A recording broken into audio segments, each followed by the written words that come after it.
welcome back to Ahead of the Curve. I'm your host, Dr. Megan Teed. Today, I'm going to be talking about 4 of the reasons why winging scapula happens with people who have scoliosis, and I'm going to give you some things and tools that you can use to do about it. So I'm just going to start with a quick little update, and then we'll get into the topic of the day. Just as a reminder, I do have some exciting stuff coming up. So currently, as my small group virtual coaching has been the Scoliosis Strength Collective, you could have joined at any time of the year, whatever you wanted. Starting in March, I'm only going to be opening the doors to join that group twice a year.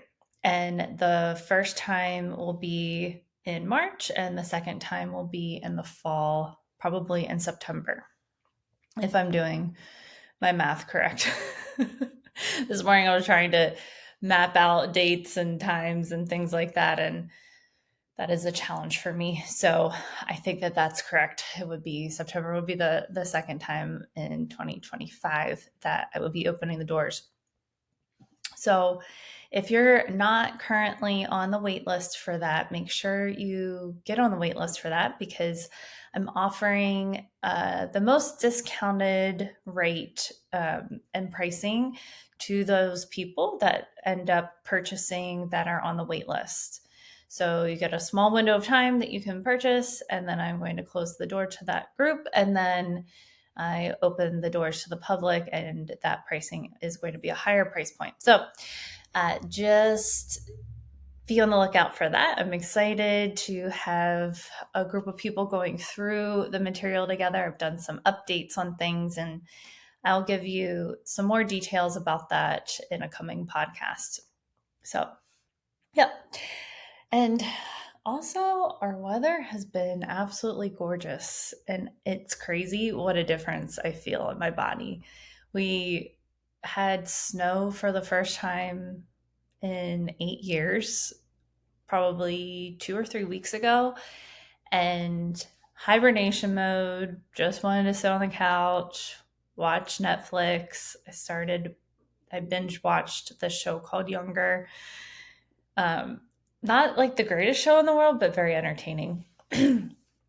And now the past week, it's been in the 70s and sunny, and I just want to be outside and go on walks all the time. And I am very, very affected by the sunlight.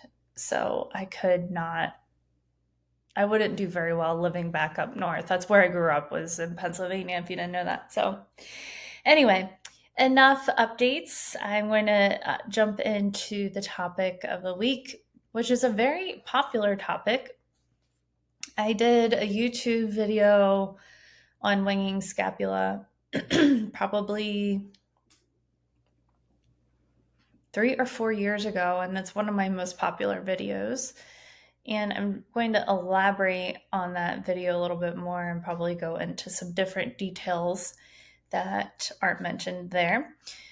So it's very common for people that have scoliosis to have winging scapula. So first of all, I'm just going to explain why that happens. There's 4 reasons why it happens, and there could be more, but I'm going to talk about the 4. And then I'm also going to talk about how you can help it, how you can address that winging scapula, because it aesthetically is irritating, and then physically it's annoying when it's like rubbing up against a chair or even your clothing. So let's get into it. So one of the reasons that a winging scapula occurs in somebody with scoliosis is due to the rotation of your curve and of the spine. Scoliosis is 3-dimensional. So there's the side bend, and there's the rotation, and then there's the flexion and extension element to that curve. When we're talking about the side that has the winging scapula, that tends to more often be On the side of the convexity, well, it actually can be on both sides. So let's talk about that. So it can be on the side of the convexity. So if you're looking at the person from behind, the shoulder blade has difficulty connecting to the thorax. So that is the back of your body. So when you have the convexity that's rounded forward, it tips the shoulder blade a little bit, so that the front of the shoulder blade is more attached and the bottom of the shoulder blade is more detached. So let me say that again. The top of the shoulder blade has a better connection to the thorax, and then the bottom kind of wings away. So that's what a winging scapula could look like on the side of your convexity. Then on the side of the concavity, that's the side that's more flattened. It's very hard for your shoulder blade to have any congruency with your back or with your rib cage. So on that side, here's, if you're not watching on YouTube, I'm sorry, I'm doing some stuff with my hands. So you have your shoulder blade that is rounded, and then you have your back that is supposed to be rounded a little bit too. So that's your thoracic spine, your middle back. On your concave side, it's either sunken in or it's like pretty flat. So then that's why you get the winging scapula on that side, because they should kind of hug together, but they can't because they're two different shapes. So they don't kind of fit together like a puzzle piece. The another reason that this can happen, reason number 2, is because of a cue that gets totally overused and misused, and not really sure why it started. And I've totally been guilty of giving people this instruction to pull your shoulders down and then squeeze them together, pull them down and back. And what that does, it not only adds a ton of compression to your back. So if you're listening to this, just go through that yourself. Just pull your shoulders down and then pull them backwards. And I want you to feel how that feels on your low back. So that's adding a lot of compression in through the spine and through the rib cage too. And it also is creating a further winging situation with your shoulder blade. So I bet if you were to take a picture of what that looks like from behind, even if you don't have a winging scapula baseline, it probably looks like that when you're pulling your shoulders down and back, because that's what it generally will look like.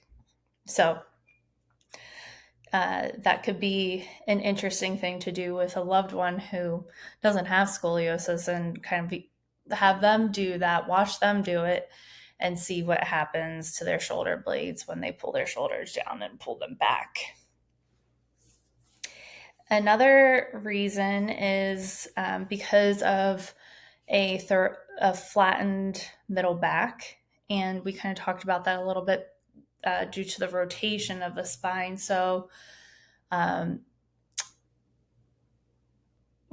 for people who have scoliosis who have had a brace, this is very prevalent in those folks, because the brace, oftentimes it is molding everything into like a straight up and down position, and it doesn't account for what we want in the middle back, which is like a little bit of a curve that pushes outward.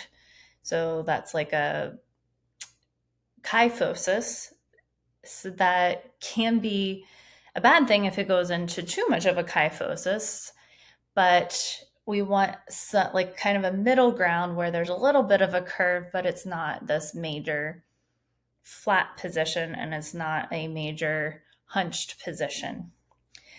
So a person who doesn't have scoliosis, if you look at them from the side, you'll see that they're in their middle back.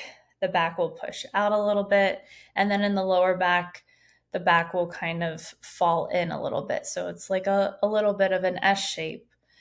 And it's good to have those natural curves in the spine because it helps to distribute the weight and the pressure in your discs more evenly than if you are straight up and down. That can create some issues for the discs.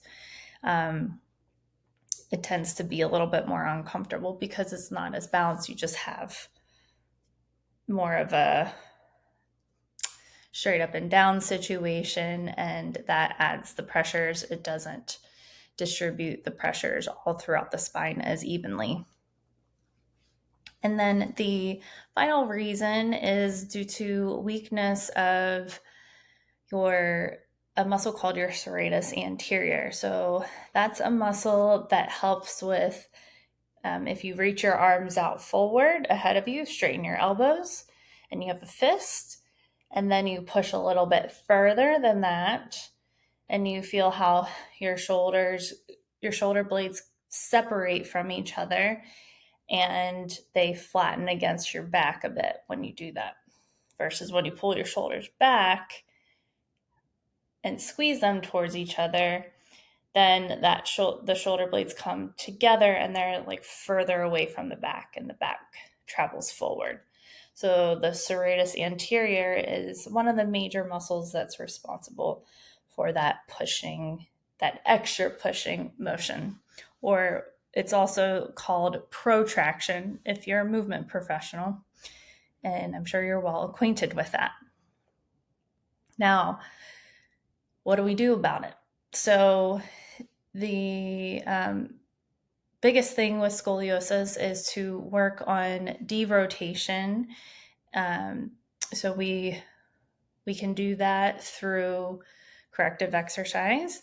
We can do that through the phase one. We work on this. This is one of the biggest things that we work on in the first phase of the Scoliosis Strength Collective, which is spine restore. This is where we support the spine, we support the curve, kind of give it a hug, and then it feels safe and it can naturally unravel and derotate. One of the ways that we do that is by laying on the ground, and instead of propping and trying to push yourself out of your curve, you prop and you bring the floor up to support the curve.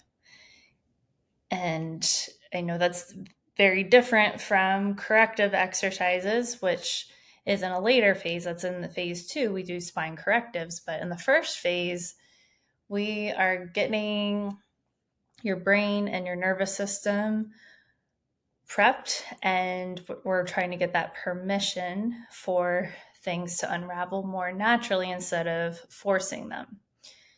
And then another way that we can work on the derotation is through 3-dimensional breathing. So we work on a lengthening breath, a widening breath, and a front back breath. And we combine all of that, and it helps the spine to derotate by using the pressures of your air. It actually will help the rib cage to derotate. And I'm one of those people, I'm kind of obsessive about things. And I will take a look from the side. I'm able to see day to day when I'm more rotated than not. The best, I'm able to see this the best if I look at myself in the mirror from the side. So I have my concave side facing the mirror. And then when I'm really rotated and I look at myself in the mirror from the side, I can see my convexity pushing backwards. So it's pushing past my concave side. So I'm able to see that rotation pretty well in the mirror.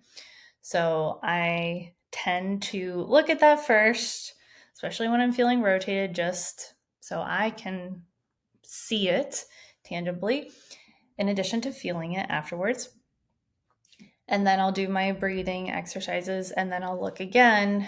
And more often than not, it is more balanced with the other side. So I don't see it falling backwards as much. And it's very rewarding to see that change happen pretty quickly. And also it happens with the propping and supporting yourself in your curve. And that's really neat for people who, have been suffering with pain for a long time. You tend to have more pain when you're more rotated. And then when you get out of that rotation, it's like, it's just like a relief there. So when you're derotated, then your shoulder blades also have better congruency with your back, so that winging is a bit better, just baseline. And then let's return. So this is way number 2 to work on the winging scapula. Let's return to that cue of pulling your shoulder blades down and back. Okay, so go ahead and do that. Pull them down and back. Feel how that feels on the upper back and the low back. Feel the compression. And now I want you to try and separate your shoulders away from each other, right and left, as much as you can. And then I want you to elevate your shoulders slightly towards your ears. So if you were to do a video of yourself doing that, sorry, there's like a little bug. If you're watching me of that, just flat wiping at the air. If you were to do a video of yourself doing that, you would not only see your shoulder blades become more congruent with your back, but you would also see the decompression happen in your curve. And that you'll feel, I know that you just felt that happen, but to see that happen is also really neat because often you're like, there's no solution to this compression that I'm getting day over day. Well, just working on lifting the shoulders a little bit towards the ears and widening the shoulders can help a ton with that compressive feeling. Now, that's not to say that you should walk around all day long like this, but when you are doing strength training exercises, it's beneficial to hold yourself in this position to improve the congruency of your shoulder blade and your back so that your muscles can fire more easily. And it helps your back to feel more comfortable and elongated, so your core is better able to engage and support that position over the long term. So you're building the strength and some muscle memory so that is more of your baseline, that decompressed, elongated position versus shoulders pulled down and back and that more compressed position.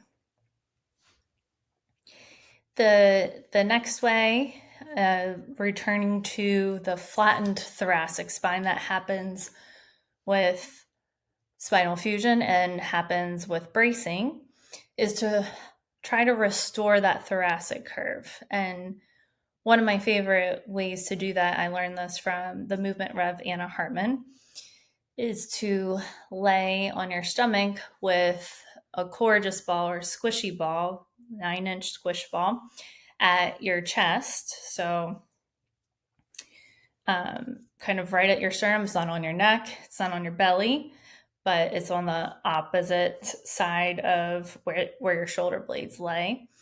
And you just allow the shoulders to round forward over the ball. You can rest your head on a little pillow and your arms just kind of fall to the sides. And you inhale, you direct your breath towards the ball, and you can feel like a nice opening in between the shoulder blades, in between those intercostal muscles. You can feel like a little stretch happening. And then you hold your breath a little bit, you push more air towards the ball, and you feel even more expansion. And then on the exhale, you allow the ball to sink into the body and the shoulders fall a little bit more forward. There's other ways that you can restore that thoracic curve, but that's probably one of the best ways that you can do, the most gentle way as well. And then finally, working on strengthening the serratus anterior. So I have this as the last step because you want to have the other things checked off, all those boxes marked off before you go in and you strengthen the serratus anterior. So if you are still in your rotated position, if you are still working on that cue of pulling the shoulders down and back, and then you're trying to strengthen the serratus, it's not going to work as well for you. So it's optimal that you work on the 3 things that I just listed and then work on building that strength to support that position. And you can do that simply by finding a hands and knees position. So quadruped, your hands are under your shoulders, your knees are under your hips. And then you will want to watch yourself in the mirror. So you'll have your side facing the mirror, and you want to just push your chest away from the floor a little bit without rounding the back. Okay. So often when you're just getting familiar with that position, the chest collapses towards the floor, the shoulder blades collapse towards each other, and they wing away from the body. We want to be active in that position and have engagement through that upper back and the serratus. And then you're ready to go with other exercises. The most advanced position and challenge for that would be to do push-ups on your feet, but you don't want to go there until you've done other steps in between. So modified plank, even being in a quadruped position and lifting one arm at a time, one leg at a time, then an arm and a leg, because you're challenging the arm that is supporting yourself in that position.